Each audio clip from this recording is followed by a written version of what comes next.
यूनानी संत ऑगस्टिन एक सुबह काला सागर के तट पर अकेले ही घूमने निकले। सूर्य उदय हो रहा था। रात भर जगने से उनकी आंखें कुछ थकी हुई थी। सत्य की खोज में उन्हें पता ही नहीं चलता था कि कब दिन हुई और कब रात। शास्त्र, शब्द और विचार के बोझ तले वह दबे जा रहे थे।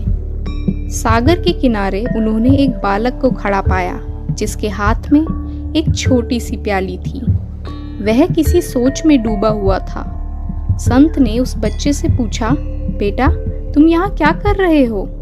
बच्चे ने संत की ओर देखा और कहा, पहले आप बताएं, आप यहाँ क्या कर रहे हैं? उन्हें हंसी आ गई, लेकिन इससे पहले वह कुछ कह पाते बच्चे ने दूसरा सवाल दाग दिया, आपकी प्याली कहाँ है? संत की समझ में कुछ नहीं आया।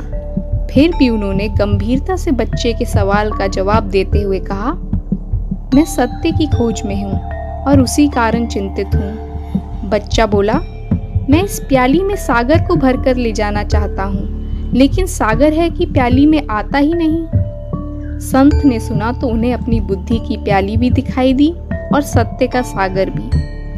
वह हंसने लगे और बच्चे से बोले, मित्र, हम तुम बिल्कुल एक जैसे हैं। हम दोनों ही सागर को प्याली में भरना चाहते हैं और किसी न किसी सागर तट पर खड़े हुए हैं। संत आगे बढ़े और सोचने लगे कि संसार के सभी लोग किसी न किसी रूप में सागर तट पर अपनी अपनी प्यालियां लिए खड़े हैं। वह दूसरों को देखते हैं जिनके पास बड़ी प्यालियां हैं, लेकिन प्याली बड़ी हो या छोटी, इससे क्या फर्क पड़ता है?